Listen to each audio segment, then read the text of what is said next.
জেলা journalist forum কর্তৃক আয়োজিত আজকের অনুষ্ঠানে সম্মানিত সভাপতি, সাধারণ সম্পাদক, সাংগঠনিক সম্পাদক সহকারী আমার এই সংগঠনের প্রাণপ্রিয় ভাইয়েরা, আজকে আমরা এমন একটি মুহূর্তে একত্রিত হয়েছি। এর আগে এই সংগঠনটির কার্যক্রম পরিচালিত হয়েছে, কিন্তু তারপরেও নতুন করে যখন এবছর কমিটিটা গঠন করা হয়েছে, তখন আমি দেখলাম যে ভোলার অত্যন্ত চৌকুশ, মেধাবী এবং ইয়াং জেনারেশন এই কমিটির সাথে অন্তর্ভুক্ত রয়েছে, যারা বর্তমান সমাজে বাংলাদেশকে যারা যাতে না হয়। কারণ আমি ব্যক্তিগতভাবে যে কমিটি সংগঠনের সাথে ছিলাম, সংগঠনের প্রেসিডেন্ট, সেক্রেটারি পদে ছিলাম, আমি চেষ্টা করছি ওই সংগঠনগুলোকে ভালো রাখার রয়েছে। তো এই কমিটিটা খুব ভালো একটি কাজ করবে বলে আমি আশা করি। এই জন্যই আমি এই কমিটির সাথে সম্পৃক্ত হতে পেরে নিজেকে ধন্য মনে করতেছি। আর আমার একটু ব্যক্তিগত কিছু পরামর্শ থাকবে, সেটা আমি লিখে নিয়েছি।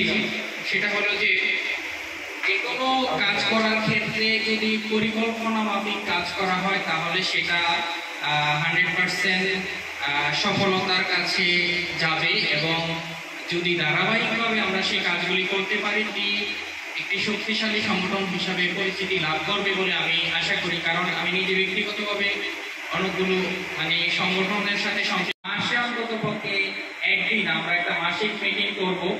এবং আমাদের এই যে কমিটি রয়েছে, কমিটির সদস্য আরো বৃদ্ধি করা যায় কিনা, ভোলার জেলার সদরের বাহিরে প্রত্যেকটা উপজেলায় কমিটি দেওয়া যায় কিনা, এই বিষয়টি আমাদের মাথায় আনতে হবে।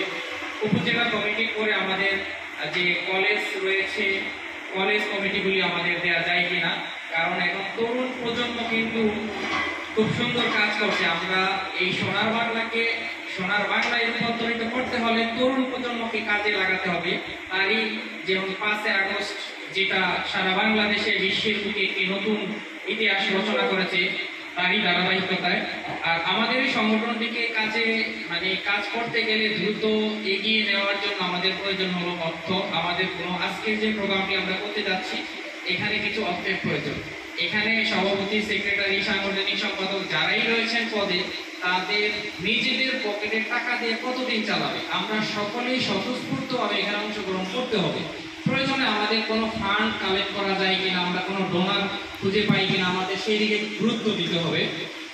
আর আমরা যারা সদস্য রয়েছি, আমরা যদি মাসিক ন্যূনতম একটা চাঁদা নির্ধারণ করি, যে একটা চাঁদা দিয়ে আমাদের এই ফান্ডটা থাকবে, আমাদের কোনো সাংবাদিক যদি অসুস্থ হয়ে পড়ে, সড়ক দুর্ঘটনায় অথবা যে কোনো কারণে, আমরা তাৎক্ষণিকভাবে তাকে সামান্যতম হলেও একটু সহযোগিতা আমরা করতে পারি।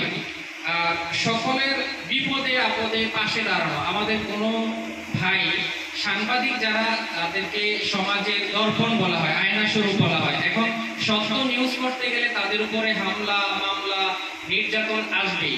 আমরা যাতে তাদের পাশে দাঁড়াতে পারি তাৎক্ষণিকভাবে। আমাদের গ্রুপে কোনো মেসেজ পাইলাম যে আজকে অমুক ভাই আমাদের এই সংগঠনের সদস্য, সে একটি নিউজ করার কারণে সন্ত্রাসী হামলা তার উপরে হয়েছে, আমরা যেন তাৎক্ষণিকভাবে তার পাশে দাঁড়াতে পারি। এই বিষয়টি আমাদের সকলের একটা কমিটমেন্ট থাকা উচিত বলে আমি মনে করি।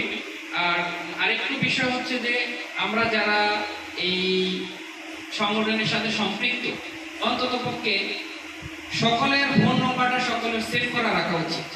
থাকলে আমি একটা নিউজের জন্য আপনাকে ফোন দিয়েছি, আমার ফোনটা আপনার নাম্বারটা সেভ করা নাই, কিন্তু আমি একটা নিউজ করবো যেটা অথেন্টিক, যাতে সত্য নিউজটাই হয়, আমার নিজের গ্রহণযোগ্যতাটা যেন ঠিক থাকে, পত্রিকার মান যেন ভালো থাকে আমি যেখানে কাজ করি। এটার জন্য দেখতেছি যে আমার সংগঠনের লোকদের সাথে আমি যদি সমন্বয় করি, তাহলে আমি সত্য নিউজটা পাবো, অথেন্টিক তথ্যটা আমি পেতে পারি। এই জন্য সকলের সাথে সকলের একটা কমিউনিকেশন থাকা আমি জরুরি মনে করি। আর যারা দায়িত্বশীল পর্যায়ে রয়েছেন, সভাপতি, সেক্রেটারি, সাংগঠনিক সম্পাদক, আসলে তারা এখানে কেউই কোনো মাসিক বেতন বা সম্মানী কেউই পান না। তারা স্বেচ্ছায়, আমরা যারা আছি সবাই স্বেচ্ছায় কাজ করি। স্বেচ্ছায় কাজ করার ক্ষেত্রে আমি যেটা দেখেছি, একটা মিটিং রাখার ক্ষেত্রে আমাদের যেটা হওয়া উচিত ছিল যে টাইমটা মেনটেন করা। আমরা যদি টাইম মেনটেন না করতে পারি, তাহলে কোনো কাজে আমরা সফল করতে পারবো না। আজকে এখানে আমাদের একটা ভাই একটা এক্সাম্পল, যদি একটা দুর্ঘটনা হয়েছে বা হামলার শিকার হয়েছে, বলছে যে এখনই 5 মিনিটের ভিতরে সবাই আসবেন।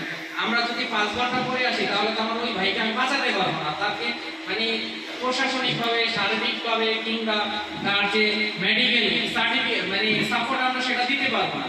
তাহলে আমাদের টাইমের গুরুত্ব দেওয়া উচিত আমি বলে মনে করি।